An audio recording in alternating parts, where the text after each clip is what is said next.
Bon matin tout le monde, comment ça va Fusion?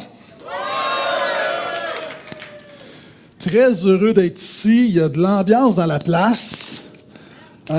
Recevez les salutations de l'Église de Portail, on est vraiment très fiers de vous. Vous savez, l'Association chrétienne pour la francophonie, c'est une famille, vous n'êtes pas seuls et on est vraiment très fiers de vous. On est fiers de votre pasteur, fiers de son épouse. Vous êtes privilégiés de les avoir comme couple pastoral. Je sais qu'il y a une belle équipe avec lui, avec eux, bravo.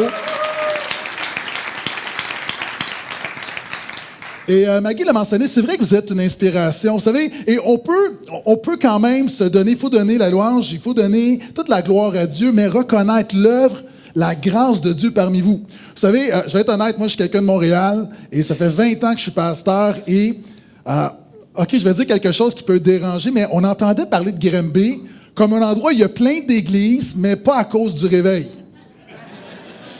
Une division, de la division. Et lorsqu'on a entendu qu'à Granby, il y avait une fusion d'églises, c'est vrai que c'est un témoignage pour l'ensemble du Québec. Est-ce que je peux entendre un gloire à Jésus?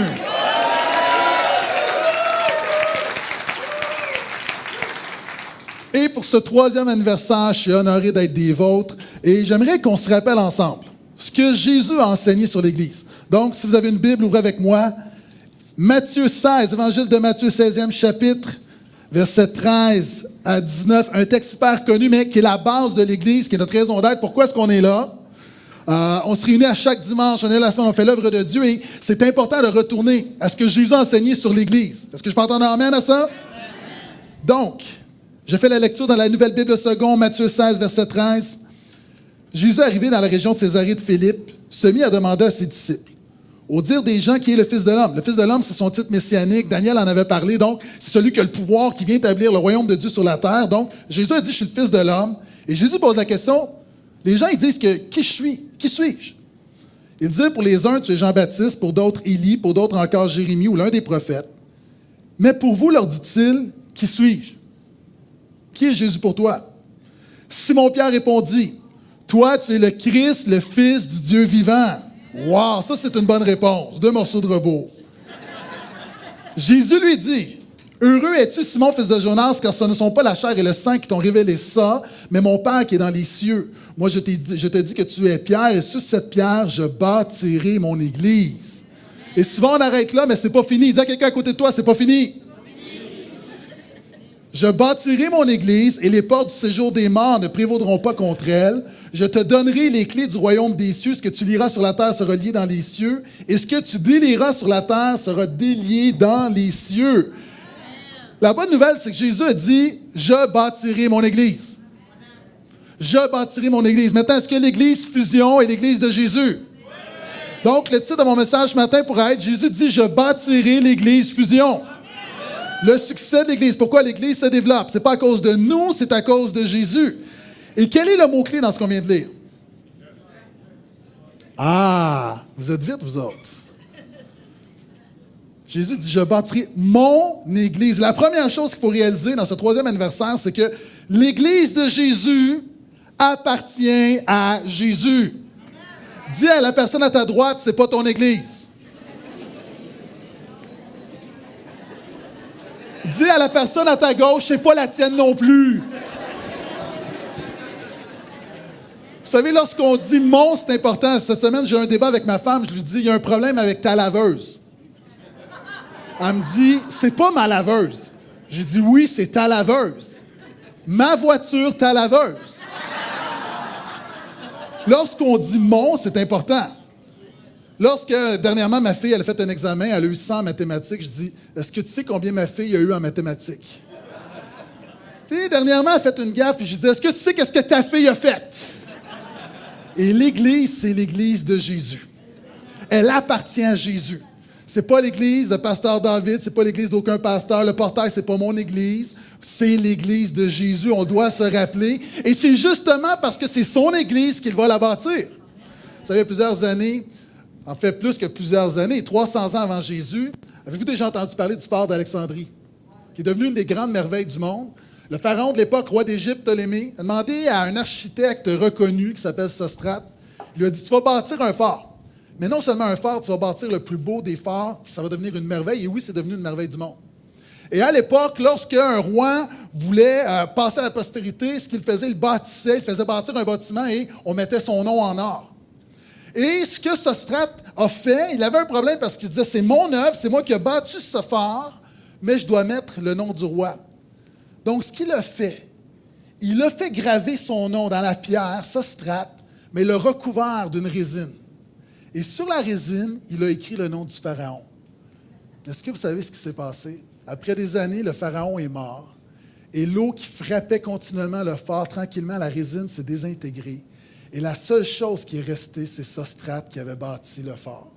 Je veux juste déclarer que les noms d'église peuvent passer. Nouveau départ va passer. Et là, je sais que vous avez plusieurs noms, donc je les ai écrits. L'Assemblée de la parole de Dieu va passer. Centre chrétien tout à tous va passer. Église fusion va passer. Mais ce qui demeure, c'est l'œuvre de Jésus parmi nous. L'Église est un véhicule pour l'œuvre de Jésus. Et c'est important de se rappeler que notre célébration, pourquoi est-ce qu'on le fait? C'est pour célébrer le seul qui est digne d'être célébré, et c'est Jésus-Christ. Et si tu le crois, dis Amen, Alléluia, tape des mains, donne gloire à Jésus. C'est pour ça qu'on est là, c'est son Église. Vous savez, la plus grande clé de croissance que j'ai apprise dans les dernières années, vous savez, ça fait 20 ans que je suis pasteur, je l'ai mentionné, puis j'ai essayé plein d'affaires. Et la chose qui a amené la santé à notre Église, la chose qui a fait grandir notre Église, c'est un secret, c'est une clé, puis je vous la donne pour le même prix ce matin. Vous savez, moi, à la maison, j'ai 2 ados, puis mon fils a 15 ans et il commence à vouloir challenger son père. Et nous autres, ce qu'on aime faire, la famille, c'est des câlins collectifs. Est-ce que vous faites ça, des câlins collectifs? Tu sais, toute la famille, on fait câlin, on se met les 4 ensemble, puis on se tient, puis on s'aime. Mais ma famille est dysfonctionnelle. Il y a des gens qui me disent, ouais, ta famille aussi est dysfonctionnelle. En passant, là, ta famille est dysfonctionnelle. En passant, je sors de mes notes. Ton couple va pas bien. Tu dis, comment ça se fait, mon couple va pas bien? C'est parce que le mariage, c'est l'union de 2 pécheurs. Et 2 pécheurs donnent naissance à des enfants pécheurs. Donc, c'est normal qu'il y ait des problèmes dans une famille. Donc, sois encouragé ce matin. Mais Pasteur David aura un message là-dessus la semaine prochaine. OK? Je viens de te donner une série, mon ami. Vas-y.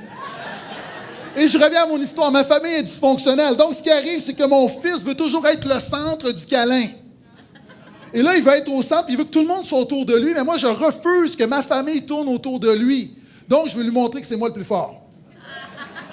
Je veux être dans... Et là, on se bat pour savoir qui est le centre. Et moi, j'ai compris que dans une église, il y a toujours quelque chose qui va se battre pour être le centre de ton église. Il y a des églises qui vont dire, nous, on est une église de la présence de Dieu. Nous, on est une église du Saint-Esprit. Nous, on est une église du surnaturel. Nous, on est une église de mission. Nous, on est une église d'œuvre sociale. On est une église de ci, de ça. Et ces choses sont légitimes. Mais si tu veux une église en santé, le centre de ton église doit être une chose, c'est Jésus-Christ. Et tout le reste prend son sens avec Jésus au centre.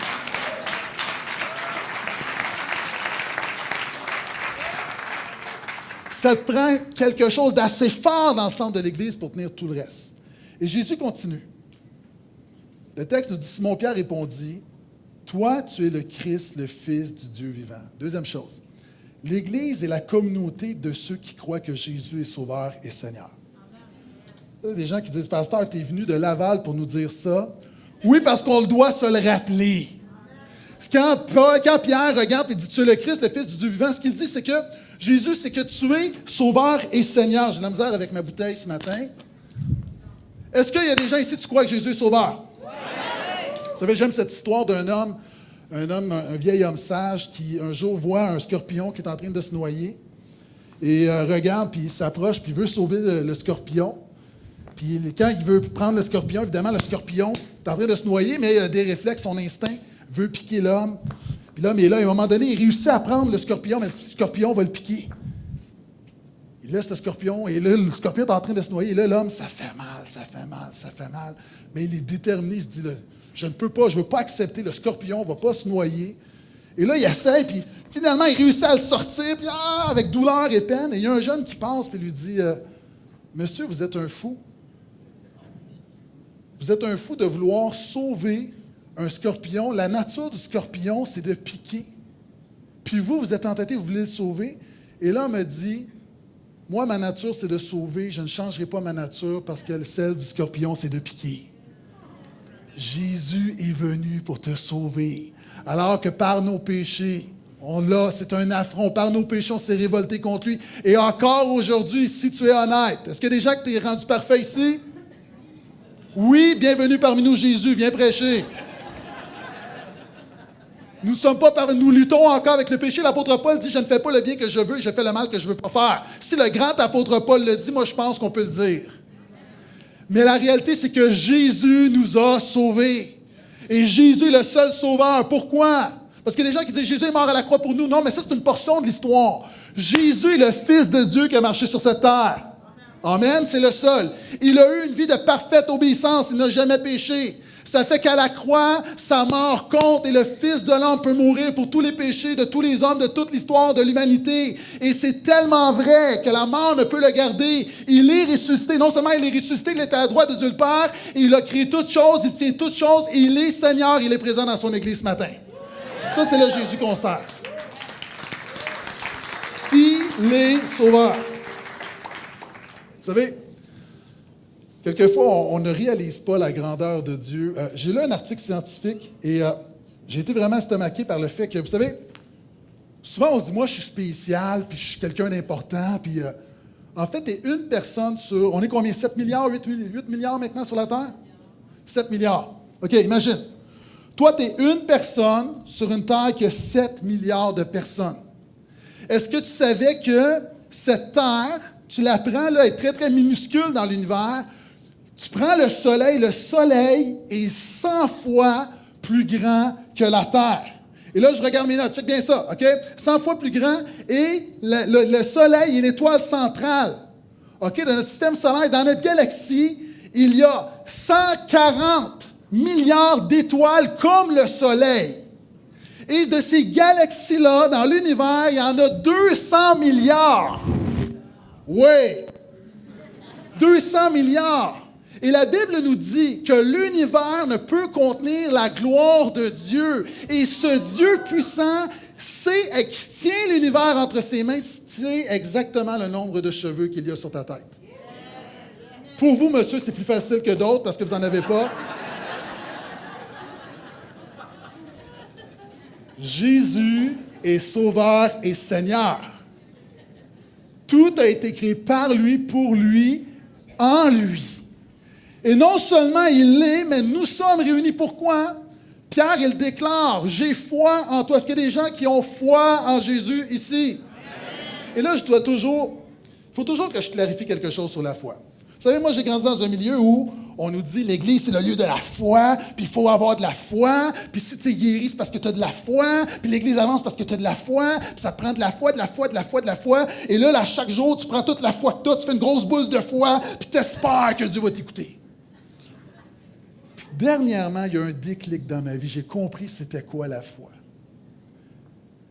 Ce qui fait la différence, ce n'est pas la quantité de ta foi, ni la qualité de ta foi, mais l'objet de ta foi. Par exemple, supposons que vous m'avez peut-être déjà entendu raconter cette histoire, que Pasteur David et moi, on s'en va en voyage ensemble. Et lui a peur de l'avion. Il a la trouille. Moi, j'aime ça prendre l'avion, donc moi, j'entre dans l'avion, puis je suis comme... Je suis très relax. Lui entre dans l'avion, il a peur. Puis là, il me dit, « Gaétan, tiens-moi par la main. » Je dis, « Non, débrouille-toi. »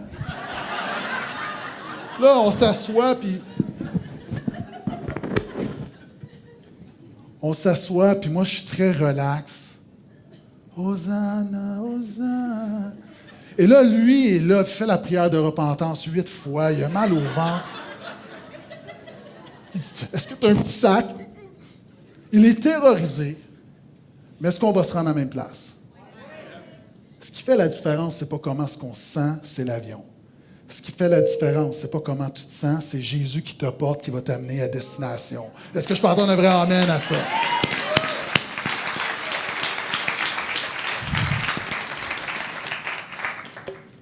Et Jésus va dire à Pierre, « Hey Pierre », quand Pierre va donner la bonne réponse, Jésus va lui dire, « En passant, tu n'as pas trouvé ça tout seul.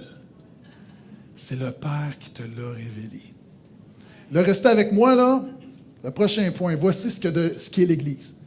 L'Église est un lieu de révélation biblique dans un monde de spéculation mystique. Prochaine fois que tu viens à l'Église, prends ton café, s'il te plaît. On est dans un monde de spéculation. Moi, j'ai été dans le nouvel âge, j'ai été dans l'ésotérisme, dans l'occultisme, méditation transcendantale, j'ai cherché à droite, à gauche dans la religion. On est dans un monde de spéculation. Monsieur, madame, tout le monde, et même quelquefois des chrétiens, nos opinions sur la vie, sur la mort, sur Dieu, sur les autres, sur nous-mêmes, sur notre identité, est plus basée sur ce que Canal D, un documentaire de Canal D, sur tout le monde en parle, sur ce qu'on entend à droite et à gauche, plutôt que sur la parole de Dieu. Et on est dans un monde de spéculation, où on a des croyances qui s'appuient sur rien. Et c'est pourquoi la Bible va dire qu'elle est une révélation. Le voile est enlevé, c'est du solide. Et l'Église, le rôle de l'Église, dans un monde de spéculation, il y a une sécurité de savoir que nous sommes un lieu de révélation. Et cette révélation, c'est pas quelque chose qu'on reçoit en secret, c'est la parole de Dieu. Si tu aimes la parole de Dieu, dis Amen. Vous savez, c'est deux hommes qui sont dans un safari. Puis à un moment donné, il y a un lion qui apparaît. Et il y en a qui fait « Oh, on va mourir! » Puis l'autre, il dit « Non, non, non, non, non. Rappelle-toi, on a lu le livre sur les lions. » Tu te rappelles, on a lu le livre des lions, puis le livre sur les lions nous dit « Si un lion est devant nous, on le regarde dans les yeux, il va être intimidé, il va s'en aller. » Tu te rappelles, on a lu le livre. L'autre, il dit « OK, toi, tu as lu le livre. Moi, j'ai lu le livre. Mais est-ce que le lion a lu le livre? » Dis à quelqu'un à côté de toi, est-ce que tu as lu le livre?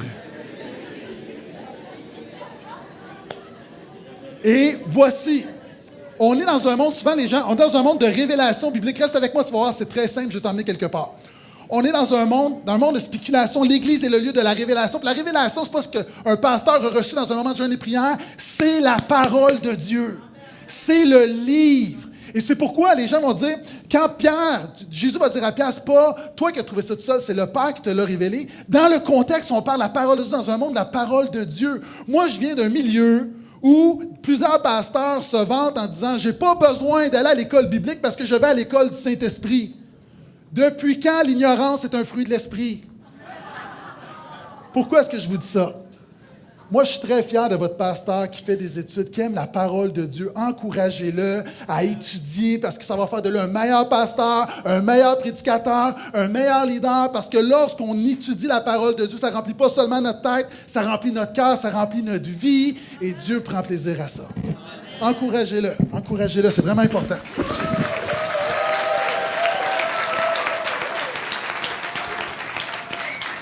Et cette révélation biblique, c'est quoi le message de la Bible? On résume le message de la Bible à quoi? Encore une fois, pour le même prix, là, je te résume, je vais te synthétiser la Bible. La Bible parle d'une chose. La personne et l'œuvre de Jésus. Là, il y a du monde qui dit « Oh, je ne suis pas sûr de ça, moi. » Tu as le droit d'être dans l'erreur. C'est correct, je te respecte.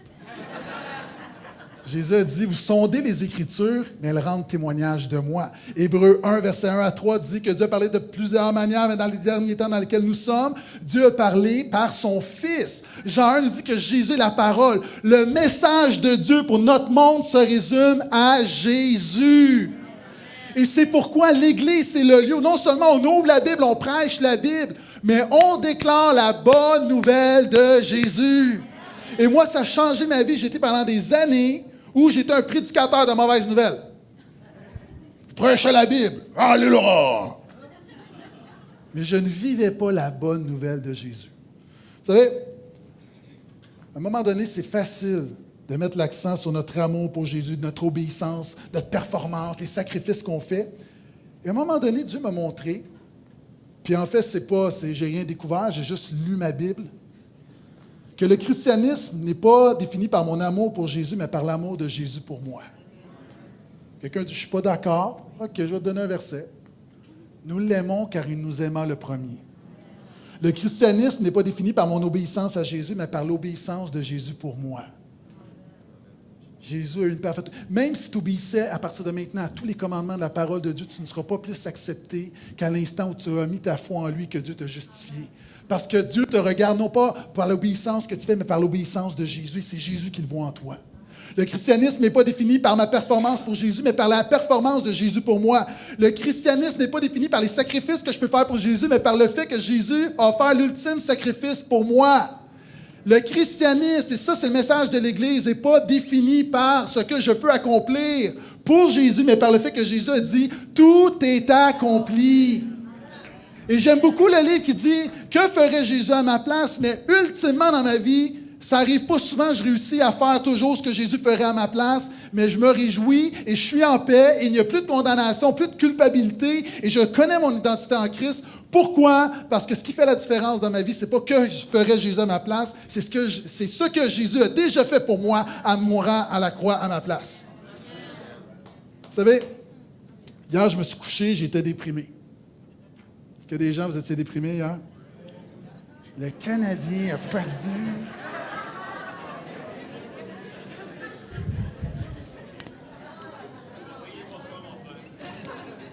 Sérieux, je l'ai mal pris. Je pensais que c'était notre année. Ce matin, je me suis réveillé. Allez, correct. Mais voyez-vous, à un moment donné, c'est du sport.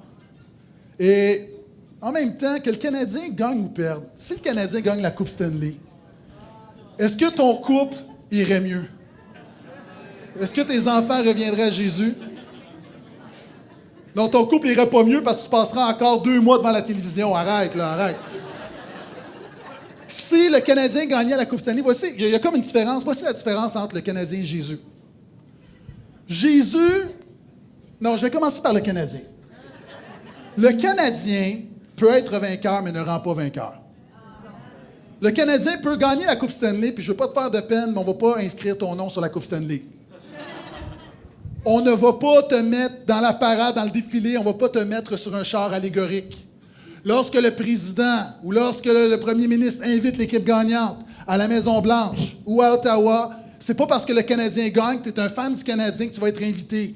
Le Canadien est vainqueur, mais ne rend pas vainqueur. Voici, Jésus est vainqueur, mais la Bible dit qu'il nous rend vainqueurs. Nous sommes plus que vainqueurs par celui qui nous a aimés. Et c'est la bonne nouvelle.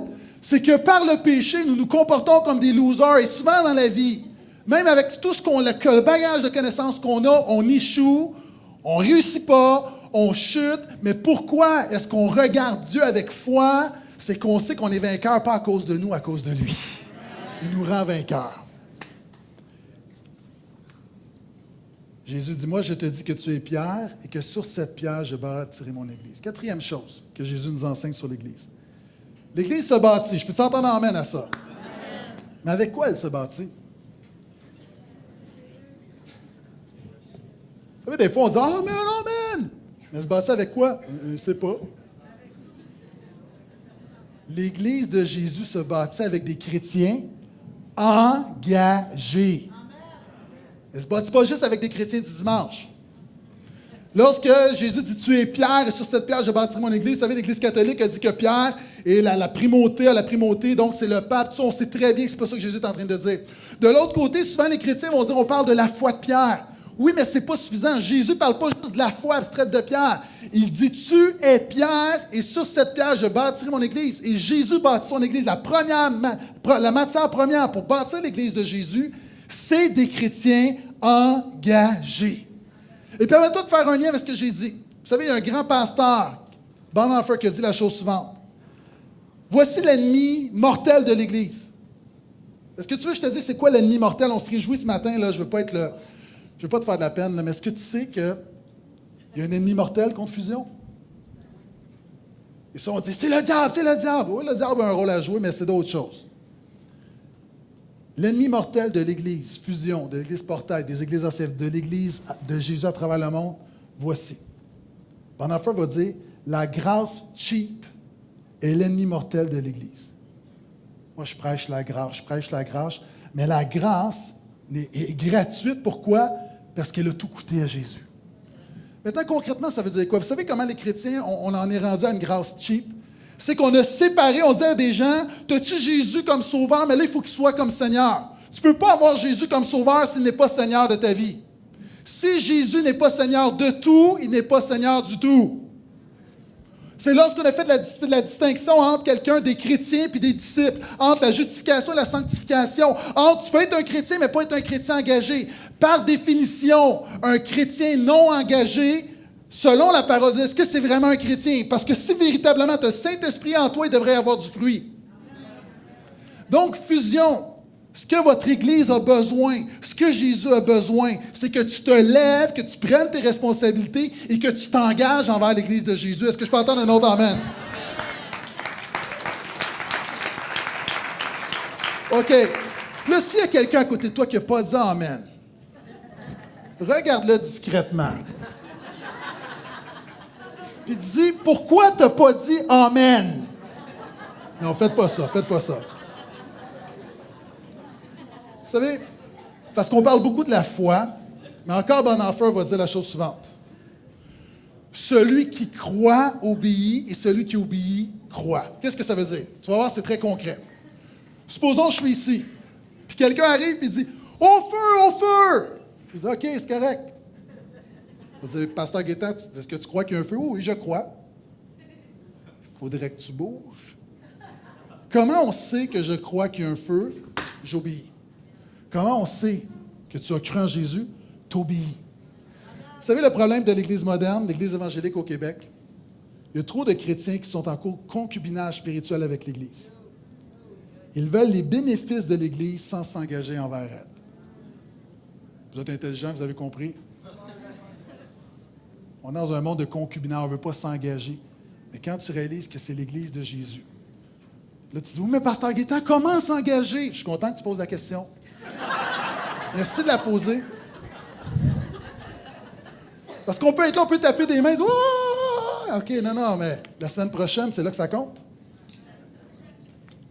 Premièrement, on s'engage en étant assidu à son Église. En étant là à toutes les semaines, en étant fidèle, en priant. En étant là. Est-ce que vous êtes toujours avec moi, là? Est-ce que je continue ou j'arrête? Ouais? Parce qu'il y a du monde qui se lève et qui s'en vont. Là, OK, je continue, OK. En étant fidèle. Vous savez, à un moment donné, il y a un pasteur qui prêche « Nous sommes dans l'armée de Dieu. Tu es dans l'armée de Dieu. » Puis à la fin, il était à la porte, puis il y a un jeune qui dit « Pasteur, je suis dans l'armée de Dieu. » Le pasteur lui dit « OK, le jeune, tu es sincère, là, mais tu dis que tu es dans l'armée de Dieu, mais je te vois rarement à l'Église. Tu viens une fois par mois. » Il dit « Oui, mais c'est parce que je suis dans les services secrets. »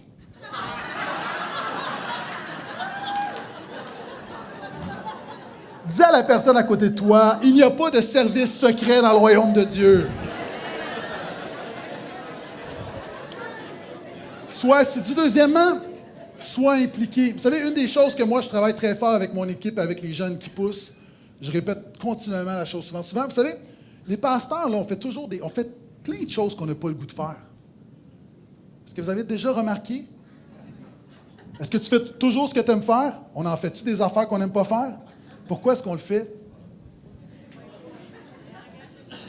Pourquoi est-ce qu'on le fait? Parce qu'on est là pour servir.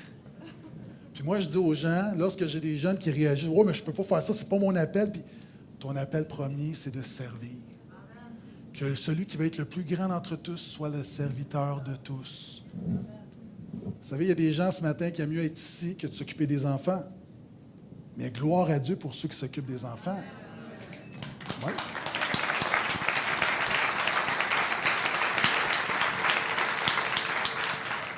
C'est même pas de l'implication, je prêche même pas l'implication, c'est juste une disposition de cœur. Vous savez, nous, on implante une autre église, on va être rendu à 3, puis à un moment donné, il y a des gens qui ont l'appel, puis qui veulent aller à telle, puis ils ont comme un plan, puis je parle avec eux, puis je dis, OK, moi, je suis là pour les servir, ils le savent, puis je dis, mais je pense que peut-être qu'on aurait besoin de toi plus à l'autre endroit. Puis il y a du monde, là, puis 2 fois dans la dernière semaine, des jeunes ouvriers qui m'ont donné la même réponse. Pasteur Gaétan, ma femme et moi, on est là pour servir. Ça, c'est une belle disposition de cœur. Quand tu es là pour servir, Dieu va se servir de toi. Occupe-toi des choses de Jésus, il va s'occuper des tiennes. La troisième chose, comment est-ce qu'on peut être engagé envers notre Église, c'est en étant généreux.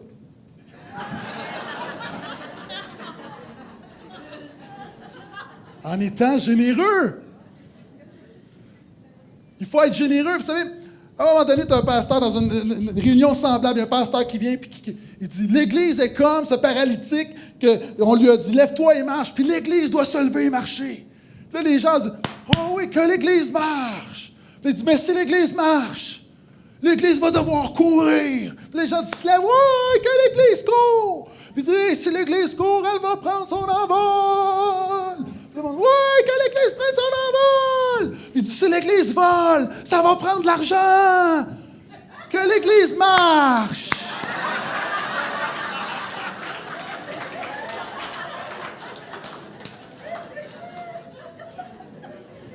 Vous savez, tout à l'heure, vous étiez excités. Tous ceux qui ont dit Amen et qui ont tapé des mains pour le bâtiment tout à l'heure. Moi, je me réjouissais parce que je me dis ça, c'est tous des gens qui vont être généreux. Parce que c'est pas des hypocrites. Ils ne peuvent pas dire deux choses. OK, je vais continuer parce que là, ça devient malaisant. OK. On avance. Verset 19. Je te donnerai les clés du royaume des cieux. Ce que tu lieras sur la terre sera lié dans les cieux. Ce que tu délieras sur la terre sera délié dans les cieux. Et ça, c'est un point. Vous savez, ça fait encore une fois, ça fait des années que je suis pasteur, puis il y a des choses que je commence à comprendre. J'ai compris, j'ai toujours su c'était quoi l'Église, mais j'ai compris quelque chose de vraiment important par rapport à l'Église. Et dans ce texte, on parle quoi? On dit, l'Église a une autorité spirituelle. C'est quoi l'autorité spirituelle?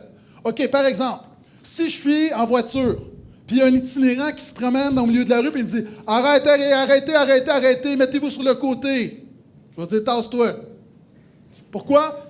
Comme on dit en hébreu, « T'es qui, toi? » Mais si vous prenez le même gars avec un habit, un vêtement, un uniforme de policier, je vais arrêter. C'est ça l'autorité. L'Église est revêtue de l'autorité de Jésus. On ne fait pas juste l'Église. La nature de l'Église, c'est pas juste de se réunir comme ça. Et voici ce que nous sommes. L'Église est l'ambassade terrestre du royaume céleste de Jésus. Vous savez, Jésus a parlé beaucoup du royaume. Jésus a dit, le royaume de Dieu ne viendra pas de telle manière que puisse dire, il est ici, il est là, il est déjà au milieu de vous. Jésus a dit, mon royaume n'est pas de ce monde. Le royaume de Jésus est spirituel. Le royaume de Jésus, ce n'est pas un royaume avec des frontières terrestres à Jérusalem. C'est un royaume spirituel. Jésus a dit, le royaume, ce n'est pas le manger et le boire, c'est la justice, la paix et la joie par le Saint-Esprit. Jésus a dit, priez que ton règne vienne. Jésus a beaucoup enseigné sur le royaume. Et l'apôtre Paul, lui, a beaucoup enseigné sur l'autre côté, l'envers de la médaille, c'est l'Église. Pourquoi? Parce que l'Église est la représentante du royaume de Jésus sur la terre. Cette Église, l'Église Fusion, c'est l'ambassade du royaume de Jésus à Granby. Une ambassade, c'est sérieux. Tu niaises pas avec une ambassade. Moi, à un moment donné, j'étais à l'étranger et supposons, je suis en Moldavie, supposons que je perds mon passeport, je suis dans une terre étrangère, je n'ai aucun droit. Qu'est-ce que je fais? Je dois aller dans une ambassade, l'ambassade du Canada en Moldavie, pour qu'on reconnaisse que je suis citoyen canadien et qu'on valide mon passeport.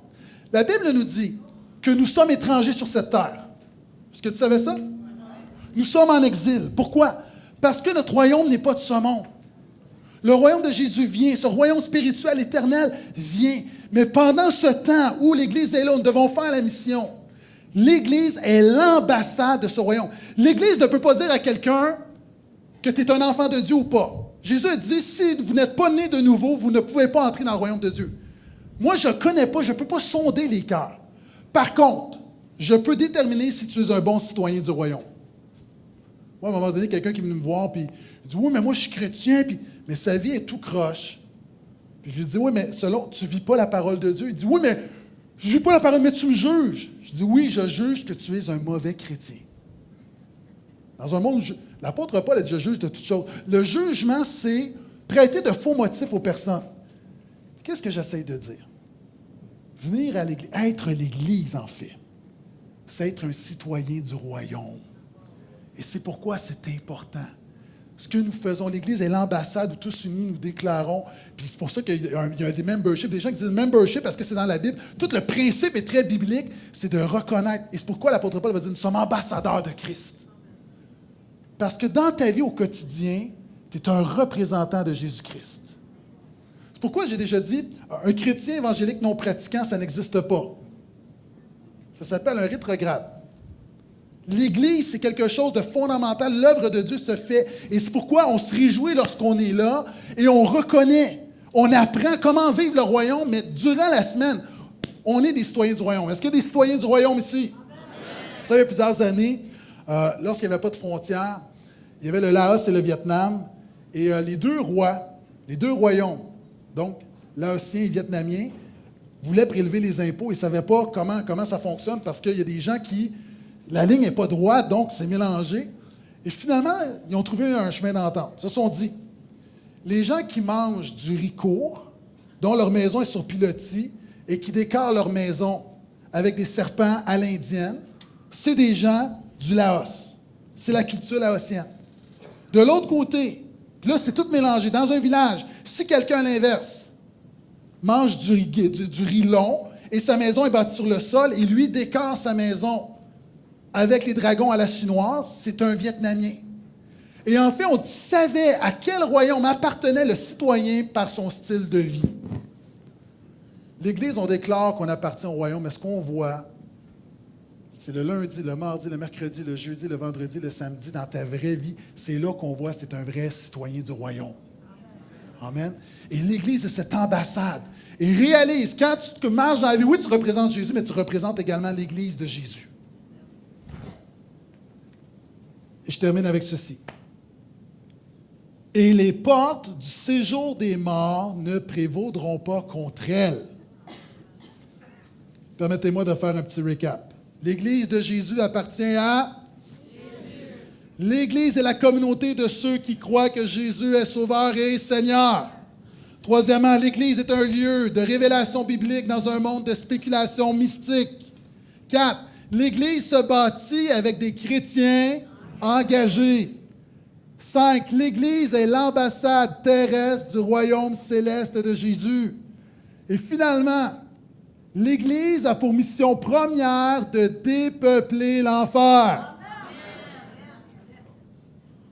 L'Église a pour mission première de dépeupler l'enfer. Et le royaume du séjour des morts ne prévaudront pas contre elle. Souvent, moi, ce que je comprenais de ce texte-là, c'est que l'Église, on est derrière les portes, on se protège du monde. Puis on espère que le monde ne va pas entrer dans l'Église. C'est pas ça que Jésus dit. Jésus dit, c'est pas l'Église qui a peur du monde, c'est le monde qui a peur de l'Église. C'est l'enfer qui tremble, c'est pas le royaume de Dieu qui tremble.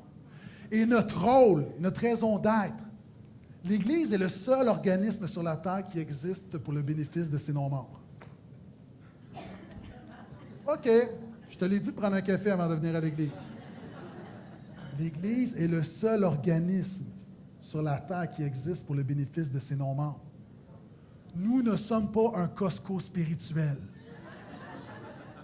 Notre job, par la grâce de Dieu, c'est d'annoncer la bonne nouvelle de Jésus et de dépeupler l'enfer. Vous savez, souvent, l'Église, c'est comme, moi là, pourquoi est-ce que je veux gagner ce monde à Jésus? Parce que je me rappelle d'où je viens. Puis encore une fois, quand je me suis levé ce matin, j'avais désespérément besoin de Jésus. Comme il y a 20 ans, j'avais désespérément besoin. J'ai besoin de ta grâce. J'ai besoin de ton esprit. Vous savez, c'est un peu comme les chrétiens, on a été pris dans un bâtiment en flammes, on nous a sauvés, on nous a traversé la rue, on nous a mis dans un centre, là pour... Puis là, à un moment donné, on est dans le centre, puis on regarde au travers de la fenêtre, puis on voit le bâtiment, on voit ce monde brûler. Puis là, ce qu'on se dit, ouais, qu'est-ce qu'on fait? On va chanter des chansons. On commence à chanter « Je suis sorti du feu, je suis sorti... » Puis il y a un monde qui brûle. Puis là, il y en a qui disent « On va faire des études. On va faire une étude pour voir comment est-ce qu'on pourrait établir une stratégie pour sortir le monde du feu. » Ouais, c'est une bonne idée, c'est une bonne idée.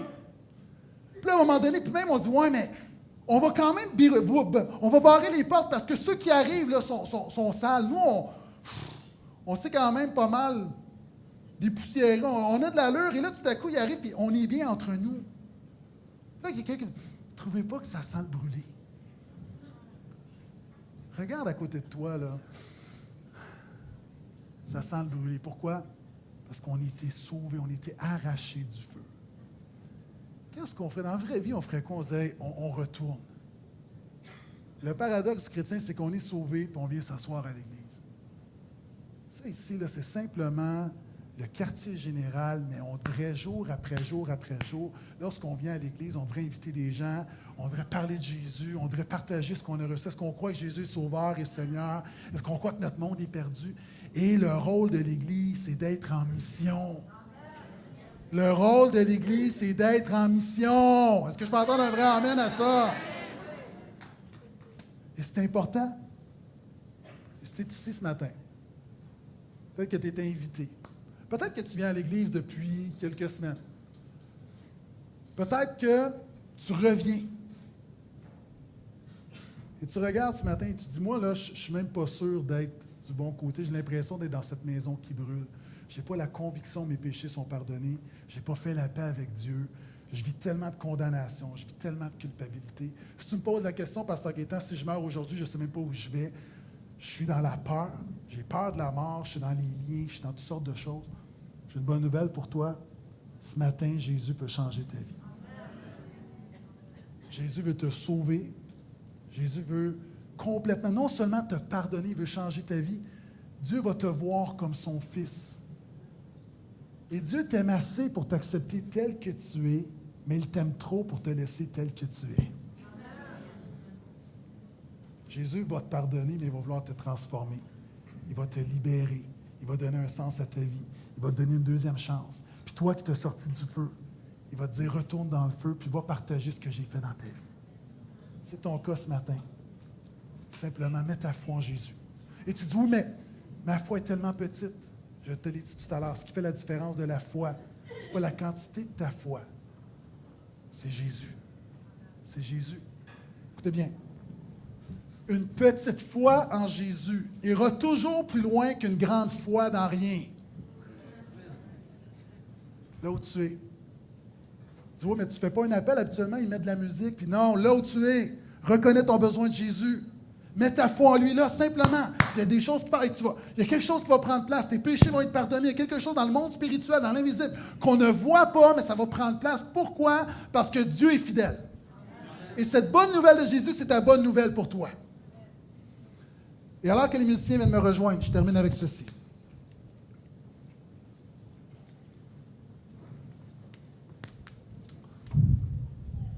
Les portes de l'enfer ne prévaudront pas contre elles. J'aimerais vous laisser avec cette image qui est pour moi très encourageante.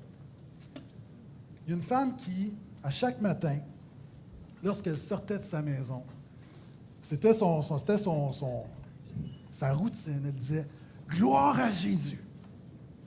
Pas souvent, je dis aux gens, dis gloire à Jésus parce que je veux que tu te rappelles. Je veux que tu te rappelles pourquoi tu es là. Puis dans ma vie, quelquefois, je dis « Oh mon âme, pourquoi t'as battu? » Tu sais, j'ai besoin de louer Dieu, j'ai besoin de déclarer. J'ai besoin que mes bottines suivent mes babines, comme on dit en hébreu.